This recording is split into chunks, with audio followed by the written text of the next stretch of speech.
said, "People want to be happy. Don't keep serving them your pain."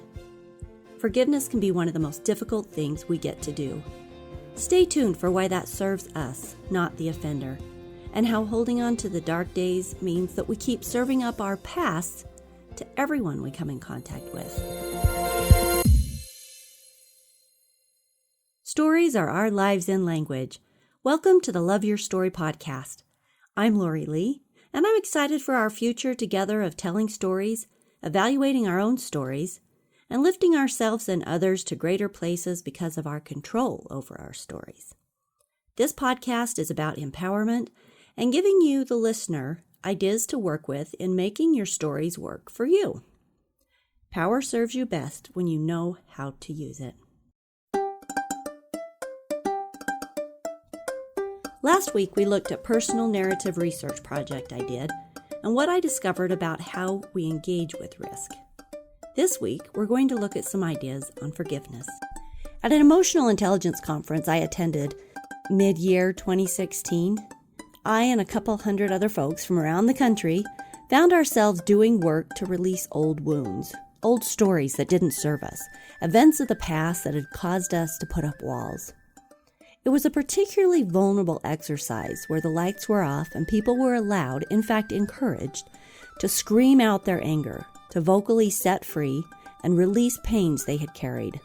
Always with them over the years, they needed to get them out.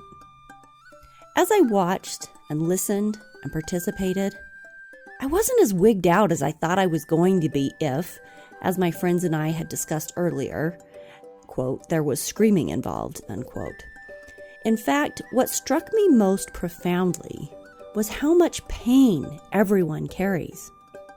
Here was a large room filled with 170-something people from all across the country, different races, religions, genders, states, socioeconomic status, etc. But when the lights were down, we were all the same. We were all carrying deep, deep pain. I was so struck by the human struggle taking place in the room when an idea suddenly became phenomenally clear to me for the first time.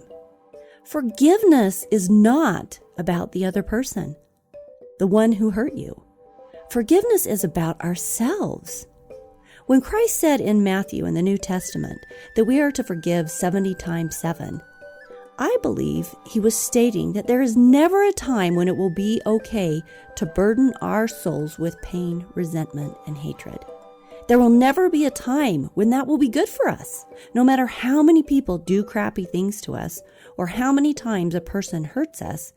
It is never going to be enough for us to give them license to crush out our light and our love, which is exactly what carrying around anger and bitterness does to us. Let me repeat that. He was only stating that there is never a time when it will be okay to burden our souls with pain, resentment, and hatred. There will never be a time when that will be good for you. No matter how many people do crappy things or how many times a person hurts you, it is never enough for us to give them license to crush out our light and our love. He doesn't want us to have to be standing in that room screaming out the pain we have held on to. He doesn't want us to carry around pain and anger and hatred that block out the light in our eyes and the lilt in our step. Isn't that a clarifying thought? All these years, forgiveness was a difficult to implement concept that focused on people not being mad at each other and working through things that felt unfair. But this commandment, this practice of forgiving, isn't about allowing someone else to get off the hook. It has nothing to do with that. I know it feels like it, at least it did to me, but it's not about justice or mercy. Those things get worked out later. It's a practice to free our own energy from the dark emotions that cripple and crush us right now. And even though sometimes it feels like forgiveness is letting the other person off the hook, it's really getting ourselves off the hook. The hook that's going to keep us dangling from the end of a line held by another person, never moving forward. The Dalai Lama said of forgiveness, "It would be much more constructive if people tried to understand their supposed enemies. Learning to forgive is much more useful than merely picking up a stone and throwing it at the object of one's anger. The more so when the provocation is extreme, for it is under the greatest adversity that there exists the greatest potential for doing good, both for oneself and others." Unquote. As I sat in that workshop and listened to the pains of all the unforgiven, I came to see the tragedy of not being able to let go of the old stories, the old grievances, the wounds that cut deep and never healed. Right in front of me was the thrashing of people wanting so badly to let their light shine again in their own lives. And they were fighting for their lives. They were seeking release from the wounds that hadn't healed so they could start to see with a brighter light and sprout wings.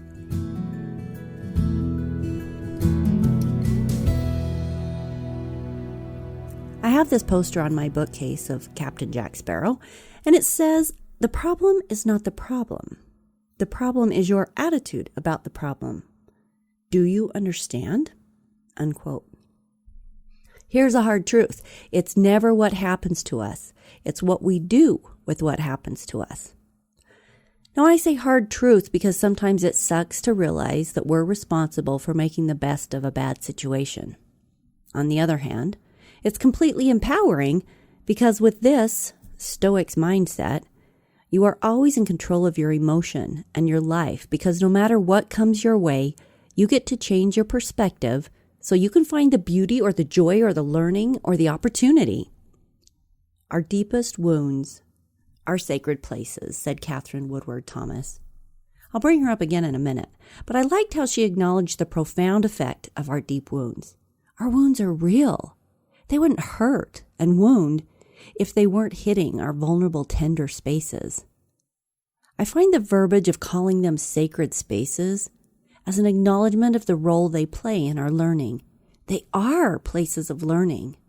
If you have experienced horrible things, and most of us have, things that have really pushed us into painful places, you know that we then have two choices. We are either crushed by the unfairness and the pain of the events, or we become a crazy warrior soul who fights for their life, in which case growth and progression is guaranteed. Those with the deepest sufferings are the warriors. Really, they have no choice. Fight and grow or be smothered by whatever event you can't bear to let go of. Those who hurt us have no control over whether or not we live a life of joy and love. That's important to remember. We are the only ones who can decide that. Only you, only me, only I hold that power for myself. I saw this quote online yesterday. Never put the key to your happiness in somebody else's pocket. While it seems counterintuitive, at least to me it always has, that forgiving someone else is done to save me, it is what it is. Take the key to your happiness out of the pocket of whomever hurt you, put it in your own pocket, and start to shine again by breaking free of the anger, hate, and pain. Easier said than done, I know. Do you remember in episode 1 when we spoke about reframing, or when I spoke about reframing my victim story and finding a purpose, a meaning for the things that happened in the past? It was this reframing of my story that allowed me to let go of feeling like a victim, even the little bit that I held on to, because I could see a potential purpose for my suffering. The wounds of my past didn't change. I didn't forget they happened. But now I could see that maybe there was either purpose behind them, or at least I could repurpose the events for a good cause. I can use my experiences to understand others better, to lift and carry, to inspire and to guide when given the opportunity. What greater use could we have for making it through the nightmares than to shine more brightly, to be more badass, to have a larger heart?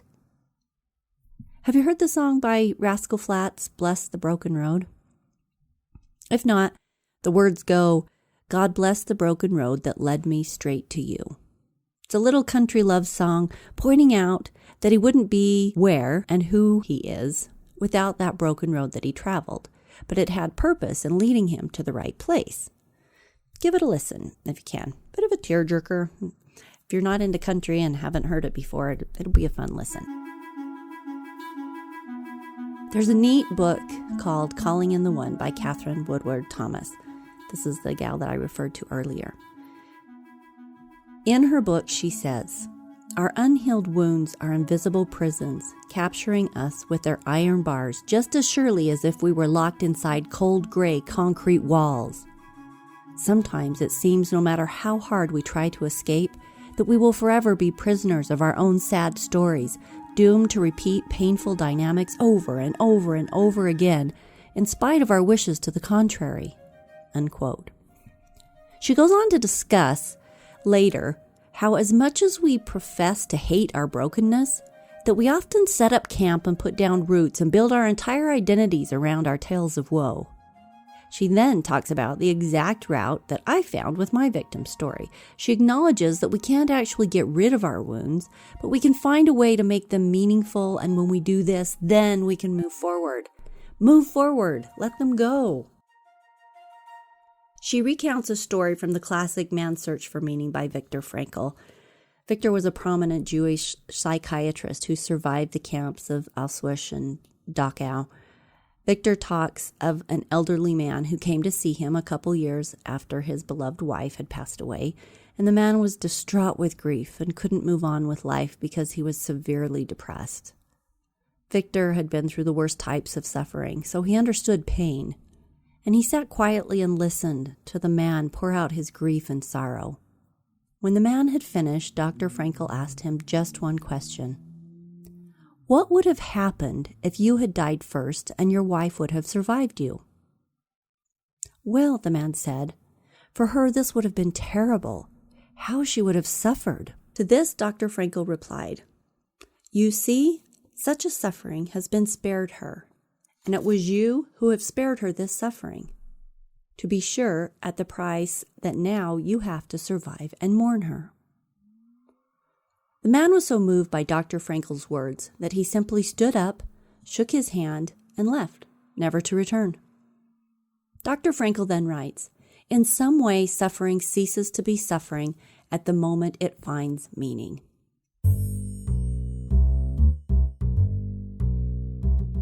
While these moments that break our hearts are a part of everyone's life experience, we have the power of choice in how to deal with them. You are the badass hero of your story. You get to find your power. You get to take back the key to your happiness and put it in your own pocket. The struggle with that dragon of forgiveness is often a mighty struggle. I won't pretend like it's not. Finding purpose in your wounds can sometimes be more than a one-person job, like it was for me in episode 1. Letting go doesn't happen in a day, but sometimes it does. Sometimes there's a day where it's finally released.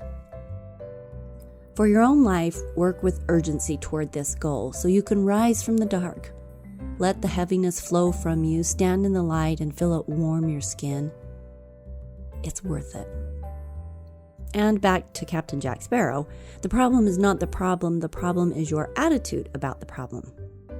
All he's saying here is that we assign meaning to the things that happen to us. The events in our lives are just events. The meaning these events have to us is created by us, through our lenses that we look through, our life perceptions. We control our perspective. If someone cuts you off in traffic, you can decide if that person is a jackass, or if his mother has just been hospitalized for a heart condition and he's pushing his way through to be with her. If someone you don't know yells at you, you can give him the benefit of the doubt that he's had a really bad day, and empathize with him and cut him some slack because you too have had a bad day before. Or you can confront and fight, or let the interaction ruin the rest of your day, or any number of potential responses. But the point is that you get to create that response. You get to create your reality. You get to interpret what's going on. And you can choose to be happy or you can choose to be angry. And you can work through the emotions that come up and replace them with ones that benefit you. And it's hard work. I know it's hard work, but it's within our power. There's that story about the man on the subway with his 4 children. His children running all over the place, yelling and annoying other passengers.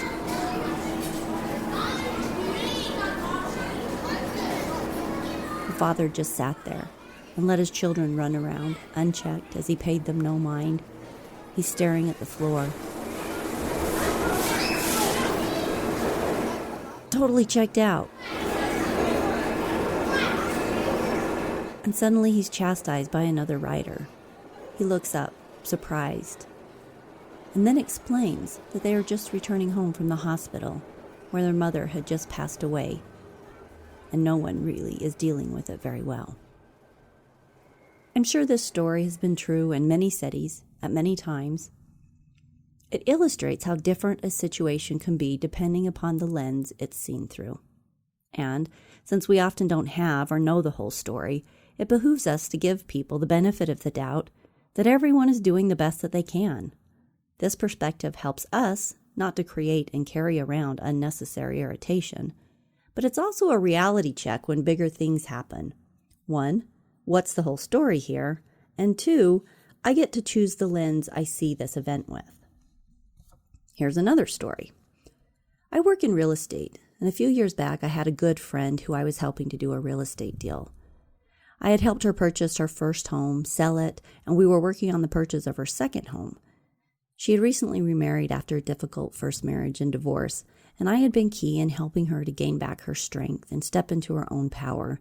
We had been friends for years, and I had gone out of my way to help her through a lot of difficult times. Well, as we worked on finding her home in a city about 45 minutes drive away, we spent many days driving back and forth, and she put in one offer after another on homes that she then backed out of. They waffled between building, and she and her husband fought about how new the home should be. He wanted newer, but she was paying for it, and she wanted it to be more affordable.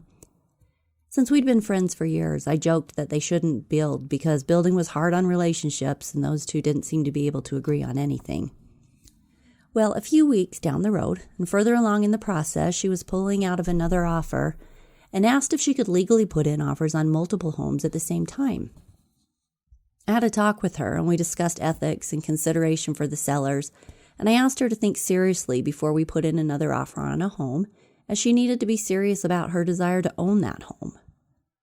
Well, this flipped a switch for her, and she fired me, wrote a letter to my broker about why she should be let out of her contract, in which she literally made up a list of salacious comments about my work with her.